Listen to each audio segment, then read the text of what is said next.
Hi, I'm Travis Richards with J-Kind Development Corporation. My name is Gary Thompson. I'm an AmeriCorps service member serving at the East Central Indiana Regional Planning District in Muncie. And so today we're going to talk with you a little bit about broadband and talk about a little information on like the terms, definitions, some projects that are, or some work that's underway in the county, and then talk about some opportunities that are out there for us.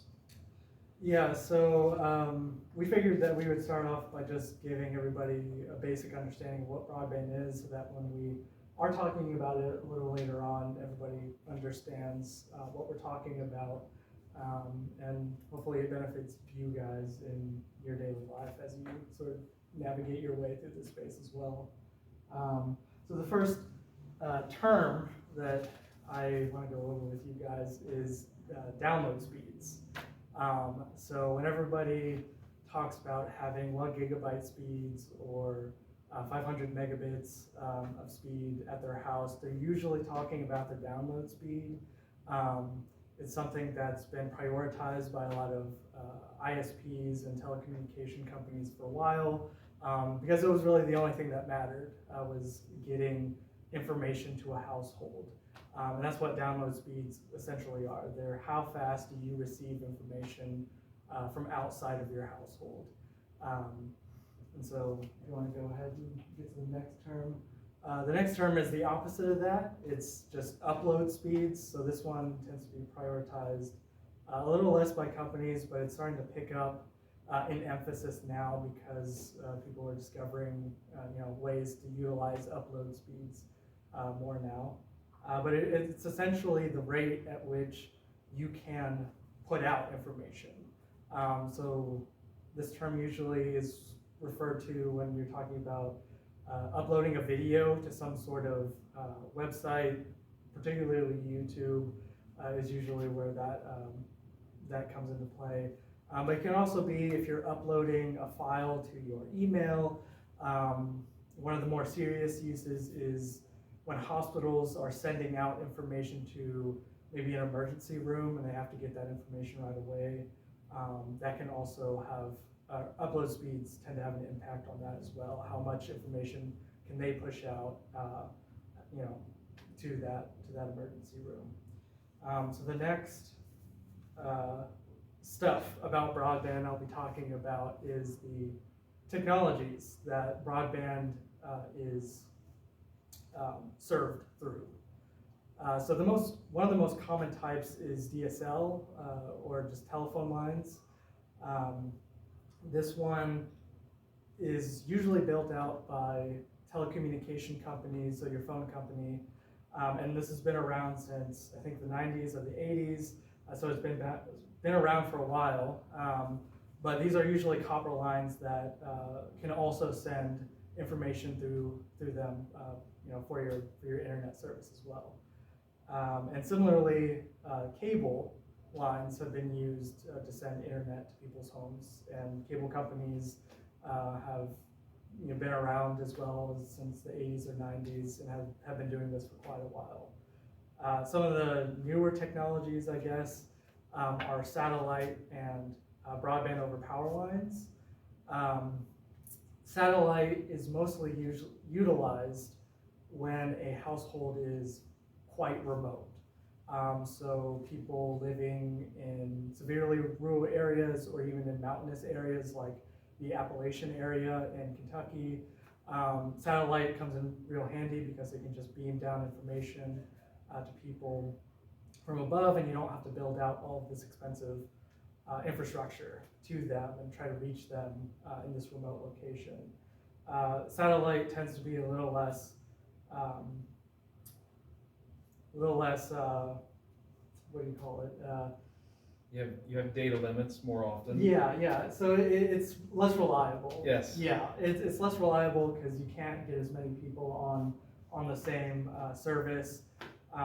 Severe weather, if there's a thunderstorm going on, then it'll just block line of sight basically, and you won't be able to send information through a thick storm cloud. And I can't vouch for all the rural areas, but I can tell you the rural area where I live is satellite internet. Yeah, and you said you mentioned it was Starlink, right? Yes. And I don't know I think you told me about your experience with Starlink, but from what I've heard about Starlink, it is pretty exciting technology. It's just really expensive, and it seems to still like run into the same issues that normal satellite would. Is that fair to say? Yeah, I mean, the speeds are, I would say the speeds are generally okay. The Yeah. cost is, I mean, it's not inexpensive, but it's better than not having internet, so. Right. So it does fill a need in the marketplace. Right. Yeah, and the last technology, broadband over power line, this is, I think, for the most part, experimental. I don't think it's been commercialized. It's a thing that's out there though, that they have been trying to commercialize, but I think it has something to do with these companies not being able to put out a product that's cost effective for consumers. So they've, for the most part, not been utilizing broadband over power line. So that would be, using electrical lines to send internet to someone's home. But it just hasn't come through yet. And the last two that I want to talk about are the ones that I personally really like. It's fiber, optic cables, and fixed wireless together. Fixed wireless is really nice because you can get a pretty sizable area. These towers are pretty inexpensive to put up. And fiber is just an amazing technology. I mean, it's essentially glass that bounces information with light, at the speed of light, to someone's home.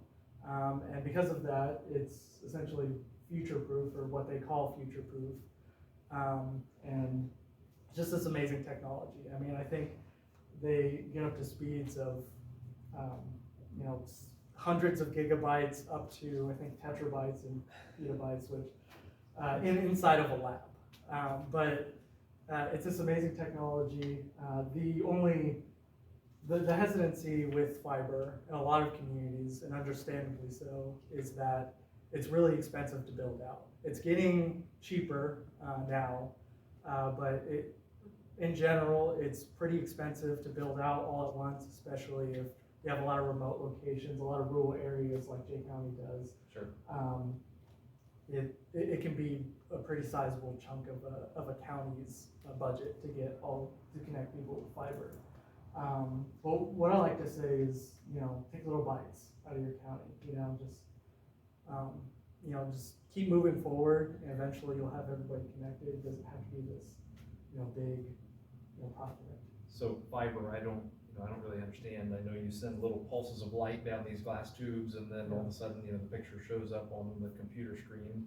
I would ask you to explain exactly how that technology works, but then we would have to pay for this webinar, and so I'm not going to do that to you. But it really is a very cool technology.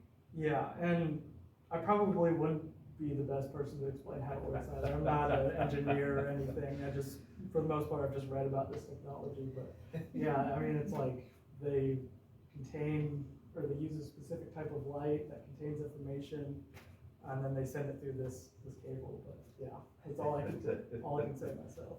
It's very interesting. Yeah. So I guess I wanted to ask you, what has Jay County been doing, for a while to sort of build all of these stuff out for its communities? So Jay County was selected to participate in the HELP initiative with the state. So that's the Hoosier Enduring Legacy Program. And that is a way for the state to help communities plan how to use their American Rescue Plan dollars. And that process had 4 different pathways for committees to meet and talk about types of projects that they would do. One of those pathways was advancing e-connectivity. So we met with Roberto Gallardo from Purdue, and Roberto's great. So he could come in and give us a master class on all things internet at any time, drop of a hat. Right. Ask him a question, he can explain it. It was really interesting. But one of the things that he suggested we do is internet speed testing throughout the county. So we put it out to the county, and it was really neat to see the response from the community. So if you look at the map here, you can see in a lot of the urban areas, you see a lot of speed tests, but in a lot of the rural areas, you don't see so many. But if you come over here and you look at Jay County, we had quite a few speed tests pop up over the last year.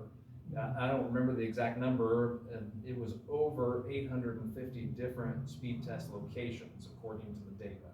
Okay. So that was really good for us because that gives us the data for speed on the varying types of internet. So like all the different technologies that you talked about, we can see what technology it is. You can see what the speed is, upload and download, and where it's at. And so it can kind of help you figure out where you have coverage and where you don't. And so I just, want to commend the county because they really came through and did a number of these speed tests. So that was really integral for that group so that they could know like what parts of the county are the most underserved or completely unserved. And Roberto then put that data into his own map here. And so this map shows you where your speeds are at. So this is broken up into census blocks. And you can see the different color codes there show where your upload and download speeds are at. And so the darkest purple that you see in some of these key areas here, that is where both your upload and download speed are very high. So those areas we would consider probably the best served in the county. The white areas or the gray areas, that is where your upload and download speed are both very low. Obviously the black is where we didn't really have data, we didn't have enough speed tests to really correlate, but this helped us, really kind of gave us some idea of where we had good speeds and where we didn't. And you have to know that before you take any steps to start to expand. So, okay, so we have some of that data, but how does that fit in with some other data and where does that put us on the state stage? And so talk a little bit about how, the distress rating. Yeah, so this is also data from Purdue. Purdue Center for Regional Development does a lot of work in this area, and they're actually an organization that I work for as well. So I do a lot of work with them. And they came up with a digital distress index for, I think, the entire state plus Illinois maybe. Jay County was listed as pretty high in that distress. And what all that means is that there are a lot of people who are unserved. So as you can see in the chart here, I sort of have a total population of Jay County, and this was 2021 census, I think, or 2020 census. Okay. The reasoning why Jay County has a high distress level or is high on this digital distress index is because 82% of those 20,000 people don't have access to 100 over 20. So that's 100 download speed over 20 upload speed. And that marker is significant because that's what the FCC and other organizations have said is a sort of goal for most households, that most households should have at least this in order to be well served. And this is particularly true for multiple resident households. So if you have 2 or more people in the same household, you need at least this speed. Otherwise, you get drops in your internet. I know at my household, I only have like 50 over 10. And when I get on a Zoom call, and then my girlfriend gets on a Zoom call, we both drop. Because we don't have enough download speed for both of our video calls to be going at the same time. So wasn't the target, didn't it used to be 25 by 3? Yeah. And so how have they increased that definitely, or are they just talking about that? That's kind of the new benchmark. I think officially, Okay. at the federal level, it's still 25/30. Okay, still officially, but Yeah, we all know that can't stay there long term. Yeah, I think the state of Indiana has pushed itself for 100 over 20. I know at the federal level, they're trying to get that minimum change to 120. It has to go through Congress because I think it was in a statute that they had passed in the early 2000s or something, back when it was just DSL and cable, so they, 25/30 was a lot back then. Sure. So yeah, so I think we were talking in kilobytes, not megabytes at that time. Yeah, exactly. It was, so we're trying to get that updated, but for right now, state of Indiana is definitely encouraging 100 over 20. Okay. And the FCC unofficially saying 100 over 20 as well. But the digital distress index also takes into account, do you have access to a computer device? Because you could be connected to the internet, but not have any devices to connect to the internet. So it's essentially, it's like having electricity, but nothing hooked up to it. Mm-hmm. Without a device, you can't really say that you're connected to the internet. Sure. I think that's generally understood by at least a lot of studies and practitioners in this sector. And there's a large push to sort of get devices to people. But another reason, or another sort of benchmark is that these people don't have any internet access at all. So I think it says 20% of Jay County doesn't have internet access at all.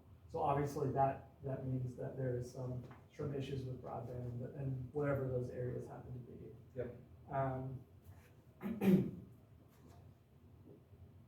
So another thing I wanted to bring up, and these statistics may or may not be true.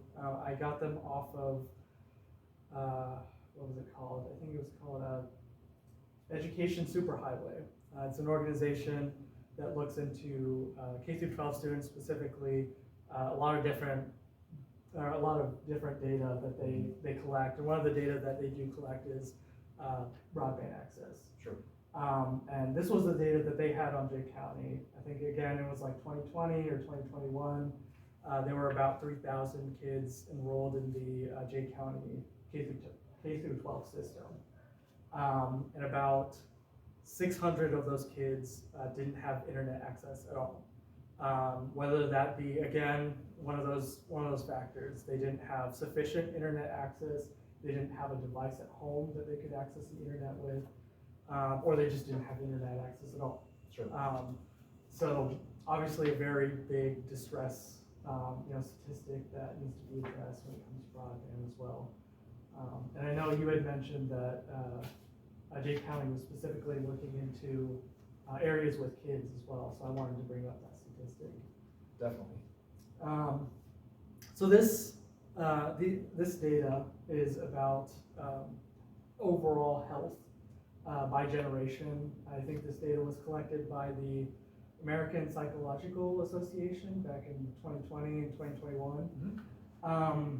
And this has nothing to do with broadband specifically, but one of the things they found was that health-related concerns was one of the highest stress factors for almost every single generation right now. Whether it be first for that generation or second, right? So you have Gen Z first, health-related concerns, Gen X second, millennials second, and then boomers first. So health, obviously on a lot of people's minds, with COVID-19 going around, is probably at the forefront of people's minds. But I think this can stay pretty true even now. Being aware of your healthiness, I think, is a pretty common concern for a lot of people. But this data actually leads into this next slide. So if you want to move over. So the reason why I bring up that people are worried about their health is that a lot of people, because of that, wanted to start using telehealth. And to utilize telehealth, you need access to the internet. What essentially telehealth is you're going to the doctor on a video call, on a phone call, whatever. Most people would prefer to have a video call with their doctor so that they can see them face to face. The doctor can see either the concern or any physical symptoms. And this was mostly true with millennials for whatever reason, and then also pretty high with Gen Zers, and then pretty low for baby boomers. And why this statistic is pretty concerning to me is that I feel like baby boomers would be the ones who would mostly want to use telehealth. I think telehealth is really great because it allows people with limited mobility, or just if you're far away from a hospital, to utilize those health services and not have to leave your home. And baby boomers tend to have limited mobility, or if they live in a rural area, it's a long drive for them, to drive 30 minutes to a doctor's office or something. So I think this statistic is pretty important to show that, people are wanting to use the internet, for pretty important purposes. And Sure. We need, so essentially we just need to get people connected. I had my first and so far only telehealth visit during COVID, and I had to use mobile data on my cell phone, looking into the little phone and talking to the doctor, and it was a little bit of a surreal experience, but I understand the concept and the importance going forward, and so definitely I think it's a big deal. Yeah, and now that I kind of think about it, my girlfriend actually technically used telehealth, or a form of telehealth, during COVID as well. Mm-hmm. But I think it extended past sort of our end date for when the pandemic had stopped. But it was for therapy. It was she did remote therapy, and that could be seen as a form of telehealth, and I think that's a pretty popular form of that as well. It is it doesn't have to be just for illnesses; it can be for therapy as well. So Sure, definitely. So now that we sort of talked about that, a lot of concerns about why broadband is important to get out to people's health, education, what have you. What is Jay County doing specifically? Are there any priority areas that you guys have been looking at? I think I mentioned briefly kids.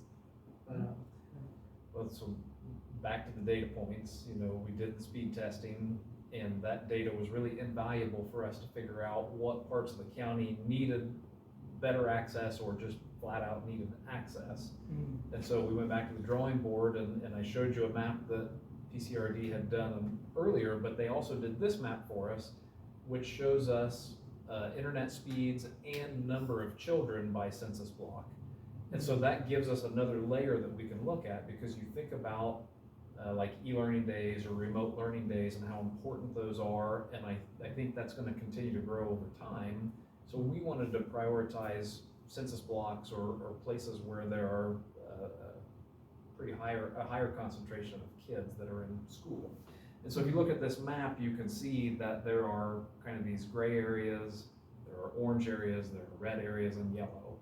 And naturally, the gray areas show these are census blocks where they have 100 by 20 speed access. So we're not terribly concerned about those. If you look at the orange or the red, those are areas that don't have that 100 by 20 speed and also have a higher percentage or a higher concentration of children in those areas.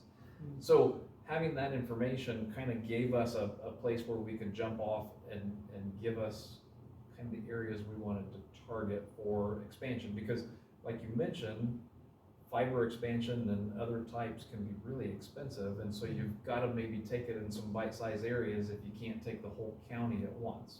Right. So we took that data and we put in 4 different proposals for fiber expansion in the county. And I recognize it's probably a little bit hard to see, but we took this map and kind of traced out along some of the roads areas that we could do fiber, where we could hit a pretty high number of census blocks that had high percentage of kids and did not have the internet speeds. So we have 4 different proposals here. This one up here is up in the northeast part of the county. Just going down one of these county roads, you can hit quite a few of those census blocks. Over here we have some area just south of Portland, where it's a little bit shorter area, but a higher concentration of people overall too, so we could hit a number of households there. Out here was kind of in the northwestern part of the county, and then over here running down a road to hit some of those census blocks as well. So again, trying to prioritize some of those areas where we feel like it's important to get internet access and take it a piece at a time instead of trying to swallow the whole elephant, Right. as you might say. So switching gears a little bit here, Well, maybe I should explain before we do that. So those were proposals in the HELP Strategic Investment Plan. And so that plan, it's recently been put together. It's gonna go back to the county here very soon for final approval. And then we can start to think about how we would fund those projects and whether to move forward with those or tweak them or you know, how exactly we want to proceed. And so there's going to be a whole lot of discussion coming up over the next few months about those projects and all the other projects in that plan. But, okay, so now shifting gears a little bit, can you talk to us a little bit about cybersecurity? I mean, I hear that word a lot, but I don't really know what all that means. Yeah, so alongside broadband build out, I've also been talking to a lot of communities about sort of the wraparound services that come with broadband, because I think it's really important to not just throw people into the fire. They suddenly have access to the internet, and now what do they do with it, sort of thing. Throw them into the what? Yeah, throw them into the fire. So one of the things I like to talk about is cybersecurity, or just, you know, personal security.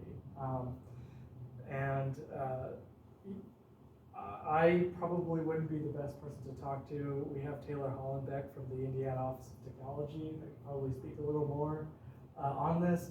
But as you can see, I have like a brief overview of some things that I can talk about. So the first thing is phishing scams.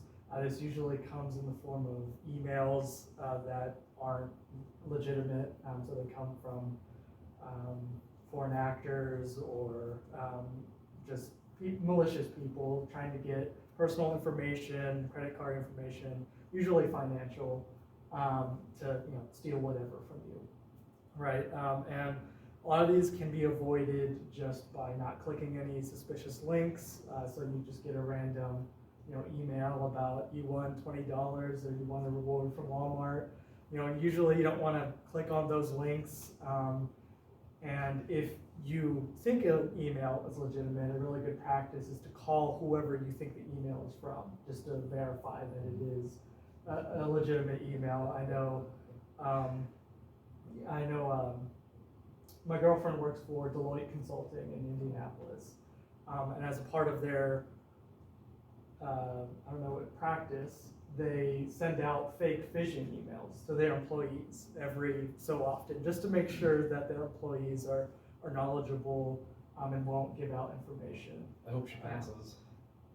I think she did. I like to think that she's a pretty smart person, but they get to be pretty hyper realistic. I mean, they gave her a business card, and these phishing emails will have her business card information all over it, so she'll think it's legit, and then she'll halfway tempt, and I'm like, wait a minute, do you think this is actually real? Then we have to step back, and so they can be pretty real, and they can be just blatantly obvious, but you have to be, it's a good practice to sort of double check it. So I would add that it's not just emails, but it's text messages now too. Yes. I tend to get a lot of text messages that are scams. Yeah. I mean, recently my wife got a text, it's thank you for your purchase of a new oven, and she thought that I had bought an oven and not told her, which that's not me. I'm not going to spend money, but right. Yeah. But you got to be careful because you don't want to follow those links or even reply to them necessarily. Yeah, and same thing goes with scam calls. They're exactly the same thing. They'll tell you the IRS, you owe the IRS X amount of money. Please call this number whenever. It's same thing, just different formats. You just want to be careful. And email is usually where I see it on the internet specifically. Sure. So the other thing I want to talk about is just password safety. A lot of people like to use passwords that are easily rememberable. So they use a birthday, the name of a daughter or a son, or something really easy to look up on the internet. But what I like to tell people is you usually want to change your email for basically everything you do, or change your password for basically everything you do. Mm-hmm. You don't want to use the same password more than twice, probably. I personally use a password library that auto-generates passwords for me. And that's a paid service that my family pays into for our security. But it could just be as simple as keeping a notebook with all of your different passwords, which is what I used to do. Or not, actually, don't do that. But, just having a secure way to keep all of your randomly generated passwords is generally the practice that I would encourage people to do. It's really good Taylor's here today. Yeah, it's really good that she's here today. Don't keep a notebook. Don't keep a physical notebook. I'm not going to tell you what I do because I know I would get in trouble. So the other thing that I'd like to talk about is website safety. And this mostly goes for businesses or portfolios that people may have online. There are usually secure domains that you can connect to. And you just want to make sure that the domains that you do connect to aren't malicious. Again, they won't steal your data or collect your data and sell it off to people. And that's about all I can say about website security. I know the Indiana Office of Technology provides a service to a lot of local community leaders. The in.gov service provides that much more security for community leaders. I know in my dealings I've seen a lot of commissioners and council people have Yahoo accounts, which it's fine to have those personal Yahoo accounts, just maybe not fine to talk about sensitive information that's going on at the government level. So just having that much more security to your community's information, your information, is I would highly recommend looking into those types of services. And then the last one is just antivirus services. I know Windows security is a pretty common one that's already there if you have a Windows device. If you use Mac, I don't really know because I've never used Mac OS before. Not sure. But I know there's software that you can download that will help secure your computer if you don't already have a malware detecting software downloaded already. So that's all I can talk about with cybersecurity. It's pretty basic information. But yeah. So the next thing I kind of wanted to talk about, which is the other main broadband service thing that I want to talk about, is digital inclusion. And it's not necessarily what it sounds like. I know people have a lot of aversion to the word inclusion when it comes to things, but what it really just means is, having meaningful use around broadband. It's thinking about all of these different things when you build broadband out. So thinking about how secure it is, for example. And if you go to the next slide, I have the other four sort of laid out for everybody. And it's affordability and robustness, digital literacy trainings, quality devices, and technical support. So the first one, affordability and robustness. This relates to the broadband service itself. So when a community is thinking about building out broadband like Jay County is, a good practice to do is thinking about, can the people in my community actually even afford the broadband that I've attracted to our community? It would be essentially useless, in my opinion, to attract a high-end broadband service provider to your community, have them, provide 2 gigabit speeds, and it'd be $100 a month to a community that doesn't have the income to sort of dish out $100 a month for internet. But at the same level, it has to be robust enough to serve your community's needs. So it can't just be, okay, well, the people in my community can't afford good broadband, so we're just going to give them the cheapest stuff around. But that's not necessarily what you want to do either. You want to make sure that it actually fulfills people's needs. So there's a balancing act that you have to sort of play with that, and that's where Jay County's research comes in handy. That's where a lot of this research comes into handy, is trying to figure out where is that line that people can't afford that broadband, but what do they actually still need? Sure. The second piece to digital inclusion is having what's called digital literacy, but what is essentially just skills training around having broadband. So a lot of communities may have issue with just using the internet in general. So you got it to them, it's affordable, it meets their needs, but they don't know how to access their needs. So that's another thing that community or an organization in that community can provide that service to help people understand how to use the internet.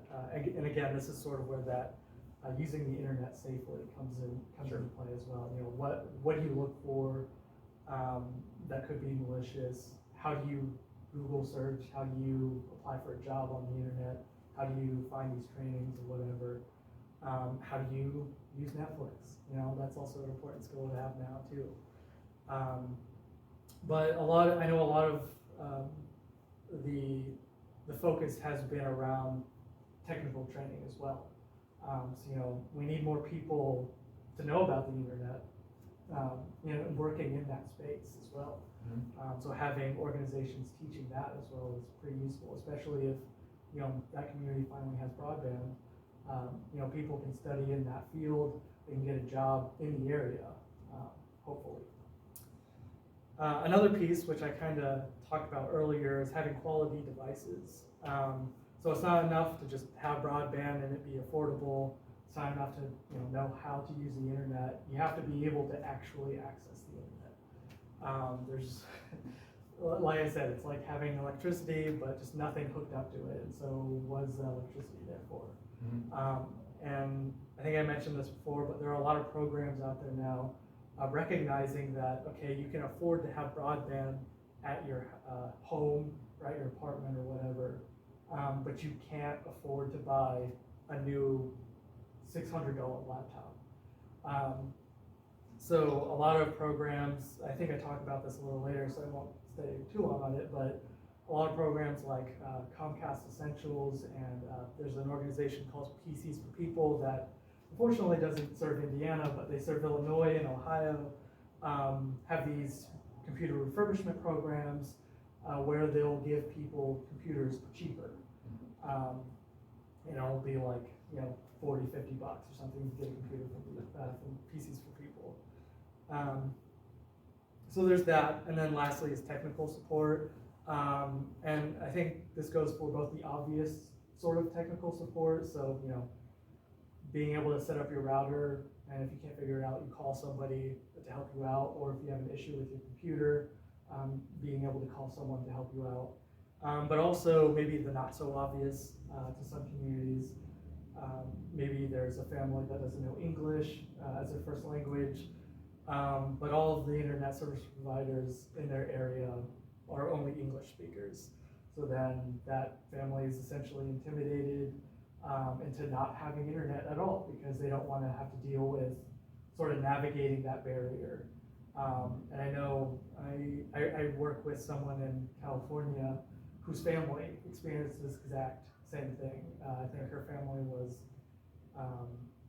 somewhere from the Middle East, and she kind of knew English. Her parents definitely didn't, and she had to be the one to translate between the service provider setting up this router in their home and their parents who were kind of freaking out because they didn't know what this guy was doing in their house. Right. So I think, in a lot of communities, I think in Indiana, the Spanish-speaking population is growing a lot. So that's where that sort of will come in, is having someone in that realm, being able to reach out to that community and bypass that barrier so that they can enjoy internet as much as anybody else, Sure. Yeah. So okay.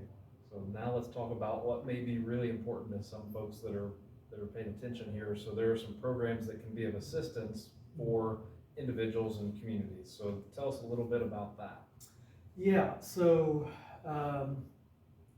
both with the recent bill, the Infrastructure Act from the Biden administration, the FCC, or not the FCC, the National Telecommunication Information Association or something like that, they're called NTIA.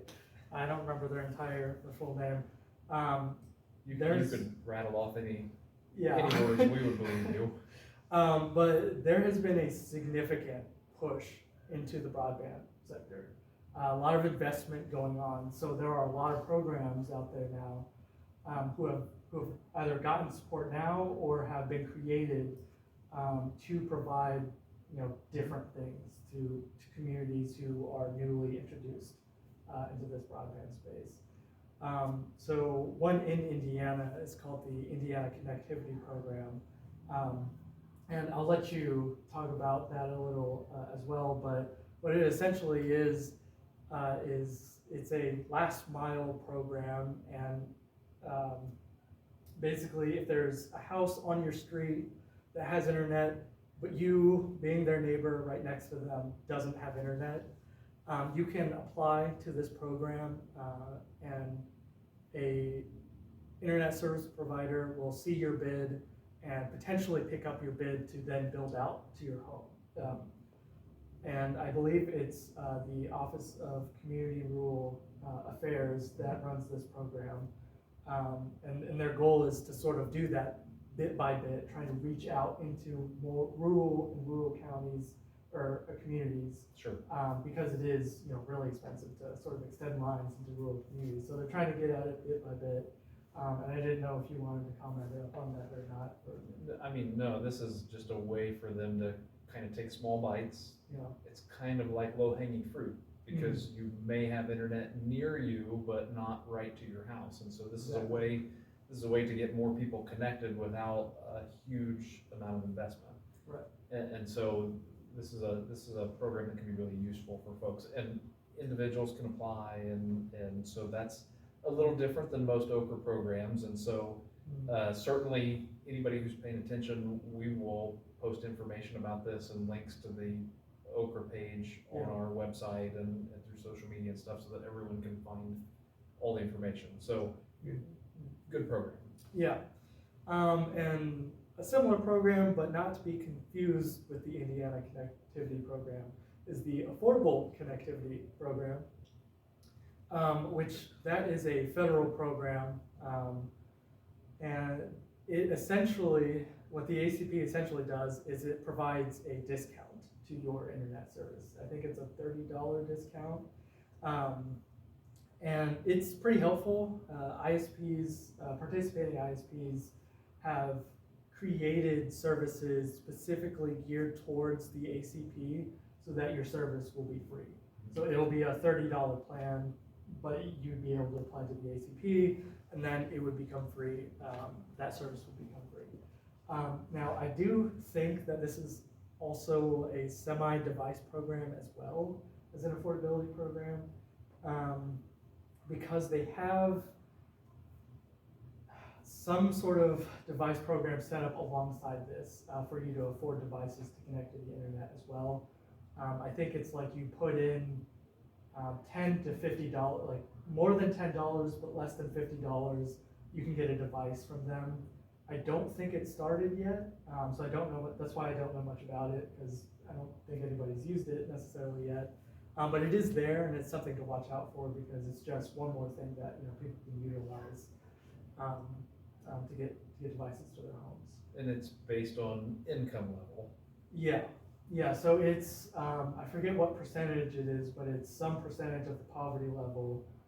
There are eligibility requirements to this program, but I think it's pretty safe to say if you're eligible for SNAP benefits, if your kids are eligible for free and reduced lunch, your household is probably eligible for this program.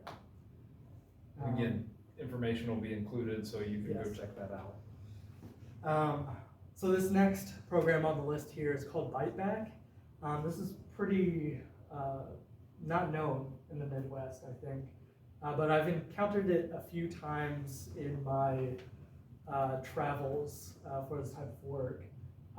And it's an organization that essentially teaches people how, they give people certifications in this space. So in computer software, programming, you name it. They're based out of Washington, D.C., I think. and they're looking to expand. I've been trying to find ways to sort of get them into Indiana, which is why I mentioned them now. But I think it's a really good program. They have a really good passing rate. They're set up like a college course, or like a classroom setting. I think 95% passing rate for this program, so it's pretty good. They have programs specifically for veterans, specifically for seniors, specifically for returning individuals or currently incarcerated individuals, which I think is a new program that they have just started on. So they're trying to get these skills to people, both for just access sake, but also teach people how to utilize the internet to make a living. And it's their service. I won't say much about what the costs are around this service. I think it's mostly incumbent on the community to pay for these services, because they like to keep the services, if not free, very low cost to the people that they serve. And again, it's like a college setting. You go through a semester-long course, so I think they start in the fall, end in the winter, and then they start up in the spring and in the summer. Really cool program. I can talk more about it later. This next program is Internet Essentials from Comcast. I think I mentioned this. But that's also a device lending program. I think they give out new devices at a lower cost. I think you have to be a Comcast customer in order to use this program. But you don't have to be a customer to use their Broadband Basics program. So they also have sort of a broadband overview of what I essentially talked about, and we've talked about just at a more base level, and they have professional teachers do it as well, about what is broadband, why is it important, and how do you use your computer, and so on. So this last one is also a nationwide program, device lending program called Interconnection.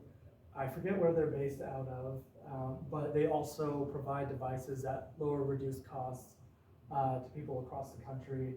All you have to do is go onto the website, and I think they I think they ship to people for free, but no one hold me on that, because I can't really remember at this point. But it's one of the few device lending programs that I've found that have reached Indiana. I think there are a few refurbishment programs in Indiana, but they're very far and few between, and I don't think there are any in this region that I've found. Okay. One I didn't list here, though, that I probably want to mention is the I can't remember them. Should have wrote it on the presentation. Yeah, I should have wrote it on the presentation, but I think is it the one that pays for the installation and the coverage for a year and the devices? Actually, okay. No. It's through 4-H, I think. Okay. I just remembered it. It's the 4-H Tech Change Makers. I think that's what they're called. Tech Change Makers. Yeah. Okay. It's a new program. Again, I haven't really interacted with it a lot. They're trying to get into every county. And it essentially would provide a lot of these basic services, teaching the community how to use the internet. I think they're wanting to have a refurbishment program of some type where the community donates a bunch of old computers, they'll fix them up, sell them back to the community for cheaper once they're fixed up. 4-H is a big part of the community, so I'm sure we'll have to check that out. Yes, yeah, like I said, it's been a while since I've had contact with them, so I don't know what progress they've been having or anything like that, but it's something to look into too. Cool. So this last slide is just sort of, if you want to know more sort of thing. So there are, again, a lot of organizations are looking into this space now because there's a lot of funding coming in. Right. And everybody wants to make sure that the funding is being used correctly or in a way that's actually helping the community instead of hurting it. So the National Broadband Resource Hub is just a national organization, provides, again, some of the same information, Broadband 101, good website, but it also provides links to these other organizations as well, like the Benton Institute, which is based out of Illinois. And they're a pretty, I think, well-known research institute, and they work a lot with technology, news, and all of that stuff. They're a great place to get information about, what projects are going on in your area. What are people looking into? Why are they looking into, specific ways to build broadband out, and so on. Just a little higher level of, knowledge to know. You mean these folks know more than you and I? Yeah, definitely know more than me, for sure. Both of us. Yeah. This next organization is called Media Justice. They're more about reporting on injustices around broadband and around other things media related. So the one story that I know from them that I think is a very funny story, but also kind of inspiring, is, I forget where they were located, but there was a city where high schoolers didn't have access to the internet at home, and it was starting to become a problem because it was 2022, and I think it was 2022, these high schoolers brought it upon themselves to, protest their city government for broadband access, to build out broadband to their homes. And I won't say what ISP it was, but the local ISP was doing everything in its power to shut these kids down, to stop them from getting the attention that they were starting to get in the local news outlets. So this organization reached out to these high schoolers and gave them national news coverage instead of local news coverage. And I think only a few weeks later, this local ISP reached back out to the community and said, hey, we're thinking about expanding broadband to these homes. I don't think it was necessarily what they wanted, so it was like a compromise still. But they got this ISP to mobilize finally after years of not doing anything, just from getting national news attention and speaking on the topic. So a lot of stories like that that I think are pretty important to see as well. And then the last but not least is the Markup. It's another journalist type organization. They cover a lot of this stuff as well. They spoke to, a guy from the Markup spoke on a panel at a conference I was at, I think about a month ago. And he talked about how, his community wasn't doing a lot of the research that Jay County was doing. They were just kind of building broadband kind of willy-nilly, spending money and then not really getting any return on it. And then the community was saying, oh, we built out broadband, so everything's fine, we can just ignore the issue now. When in fact, large portions of those communities were not being built out to. I think specifically for this community, it was a lot of black and brown communities that weren't getting built out to because they were the low-income neighborhoods that they didn't see a return on investment for. So the Markup did a story on them and got this, collected data about this neighborhood. Found out they didn't actually have broadband access and sent it to whatever organization was doing the broadband build out to try to push that forward. So a lot of stories like that as well. Sure. Yeah.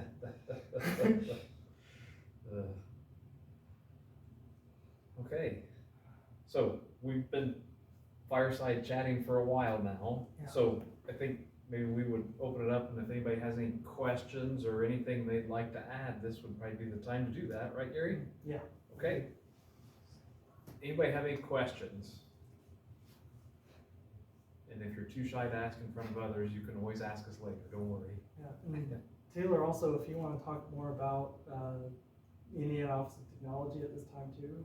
Yeah, so the Indiana Office of Technology has been traveling the state, visiting with all 92 counties' elected officials and their IT professionals to better understand their cybersecurity maturity and we talked a little bit about cybersecurity on the personal level, but when we look at the professional level of the government services, we want to make sure that Hoosier's data isn't taken, and also when you're going through and trying to pay your bill, that you're still able to pay your bill and government's able to work for you. So we offer a lot of free services or low-cost services to our local government partners to help provide that.